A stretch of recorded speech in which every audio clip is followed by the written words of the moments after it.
Hi, my name is Robert. Please read the comments in the About section of this video. It has valuable information and updates. My YouTube channel has a disclaimer video that I encourage you to watch. And please like, share, and subscribe. I hope you found what you're looking for. Thank you very much for watching. I'm going to start off today driving my aunt's Toyota. I guess it may be a Tercel.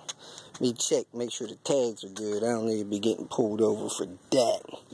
And I'm going to go to the store, get her car running a little bit, make sure everything's working on it for her, and get back here and clean this cam cover. Nice. This car's been sitting at least a week, and me just jiggling around, I heard a little bit of suspension noise, so now I don't feel so bad about my suspension. See if she fires right up, folks. Bam. Man, love the torque of these small cars starting up. Starter motor just almost makes them flip over. Anytime I drive someone else's car, I do all I can not to move the seat and mirrors. So, I'm extra careful. Don't want to scratch or ding anybody's car. But I also do not want to move their seats and stuff because I never can remember to put them back. Be nice if they had a memory button, but this one doesn't, so I'm leaving it alone. And my feet can reach the gas and brakes, so I should be good. Good Lord, for some odd reason, the guys at Pep Boys felt the need to open my hood when they replaced my tire. Now I see that my hood's not even closed all the way. I better check it out, see what else is going on in there, but I'm glad it didn't fly up when I drove my 70 miles back, 60 miles back to my aunt's house. Up here in Washingtonville, New York, just had to dodge some horse manure in the street. Ain't trying to wash this car today. I might, but probably not. Anyway, nice little town, about an hour, 15 minutes outside of New York City. And that's on a clear drive. Stopped by AutoZone, got me some supplies. And sitting at a light in this car, I actually get a little mini massage. It's not misfiring, but the way the engine putters, you can feel it vibrating through the seat. Interesting. Alright, day 4 of the V70R head. Last night, we got the gasket in place. Couldn't get the head clean because of the foul material they used to glue the cam cover on. So we're going to get the head bolted down for sure here in a few minutes and start bolting some other things together. We also used a paper towel to drain out the holes, the bolt holes, to make sure they were clear. And about 3 or 4 of them had a lot of fluid in them, so we got that taken care of. And I found this. We have the top of the head clean. The piston tops are not clean, but all that stuff's been vacuumed out. But there's just a little bit of sludge or minor carbon buildup on piston heads. That really doesn't matter. I have the water pipe connector to the head with the gasket tied in place by dental floss.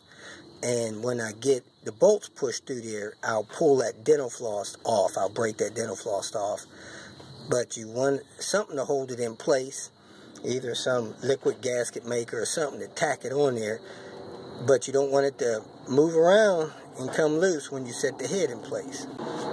The bottom of the head is intact, has the exhaust manifold studs on, the exhaust manifold gaskets on, and I have dental floss holding those gaskets in place. And of course that'll burn off the first time you start the car, and that dental floss won't stop that exhaust manifold gaskets from making a good seal. So you got to do something, because you don't want them falling off and you wrestling with those things and having exhaust leaks. Then I wipe the bottom surface of the head off with acetone, nice, clean, and dry. And I'm going to set it in place and get ready to bolt it, torque the bolts on there. Also put on the thermostat housing, and a Volvo service bulletin recommends doubling that gasket there. So clean that off, put hexes on there instead of the Torx. Better chance of getting it off later. And we're ready to drop the head in place. Shutting it down for the day. We got the head all the way torqued down, all 3 stages. So we're going to clean up the top of the head tomorrow, drop the cams in, and put the cover on. This should be the final day for this head replacement on this V70R. The other day we got the cam cover on a couple nights ago and stopped there. I had the cam cover almost torqued down and remembered that I hadn't set the spark plug well seals in there. Didn't want to test to see if they were actually needed or not. Just went on ahead and lifted the cover back up, pulled all those screws out, put the seals in, put the cover back down, put all the screws down, and torqued it. So it should be ready to go. I'm going to start off by installing the timing belt. Then I'm going to build the stuff on the back of the head. Then I'm going to install the intake manifold. We have an issue with the intake manifold where the turbo tube on the bottom of the intake ETM is rubbing something, so we need to protect that from being damaged any further. So in just a couple of months, it's rubbed probably 20% through it, so we're going to protect that. So let me get started with working on the timing and go from there. The V70R is live and well. Got it running. Change the oil, change the coolant, put it aside. Now we're going to change the oil on this BMW. We're going to be replacing the oil, not the filter, because somebody put the wrong viscosity oil in the engine. So we're just going to be draining the oil and filling it back up with the proper viscosity. This is a 2010 BMW 335i. Alright, first thing I normally do is crack the oil cap just to make sure it's loose. Air can go down in there. And this vehicle does not have an oil dipstick. You have to check it with the computerized pedals in there on the steering wheel. Now to access the oil pan drain bolt on the vehicle. So you're going to come under the vehicle. You'll see a plastic splash guard first. You keep going under the vehicle further. You'll see a metal pan under the engine. This like protects the oil pan. Then a little bit on the driver's side, you'll see this access panel here. Alright, this little panel here accesses the oil drain bolt. And this little thing here spins around like that. You turn it, then that drops down. And now you see your oil drain bolt for your oil pan. I believe that's a 17 millimeter. Let me check it real quick. It is a 17 millimeter. You break that loose and you put your drip pan under it and drain your oil out into your drip pan. I broke it loose so you see it's dripping. Make sure you get your oil catch pan under it. Go ahead and take the bolt out. Drain the oil.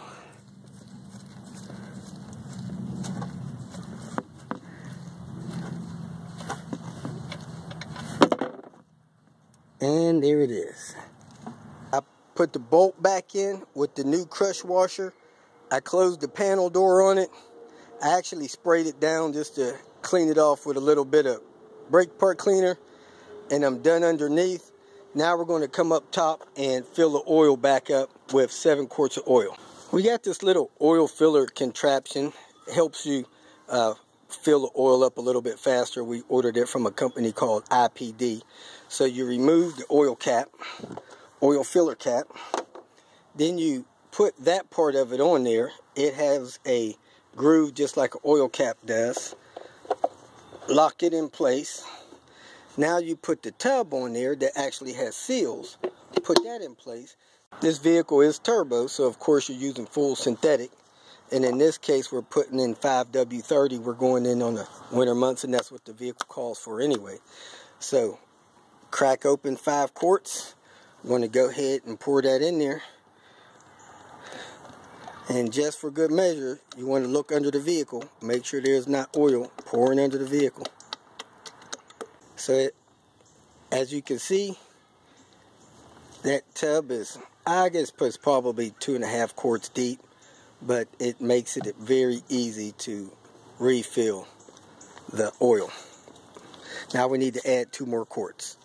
In the event that you are going to be replacing the oil filter, it is inside this housing. You get an oil filter wrench, you unscrew it, you take the oil cartridge out, and you put the new oil filter cartridge and gasket in that housing. We're going to be replacing the brake pressure switch on a Volvo S70.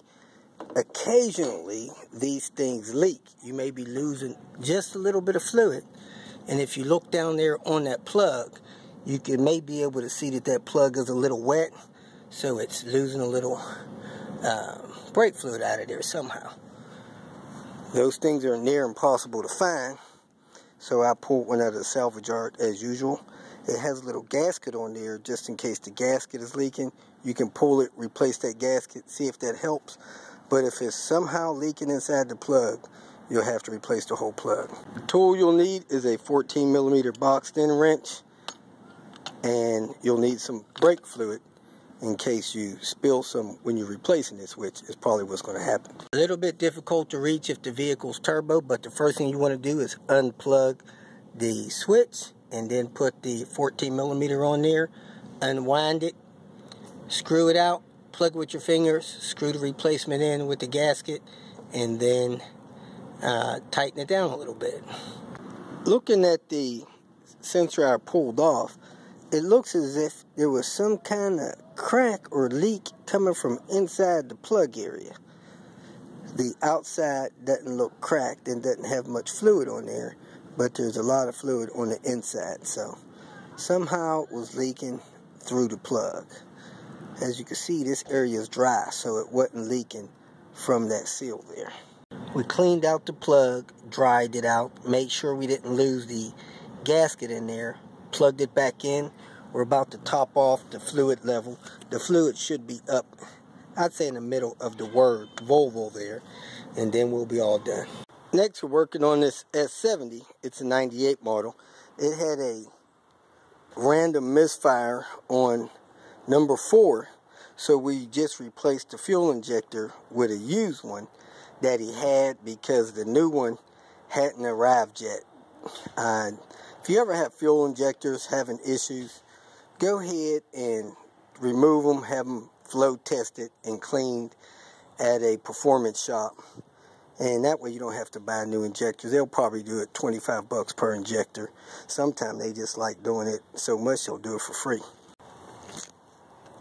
You pull the fuel rail, remove those T25s, then you can unplug the injector.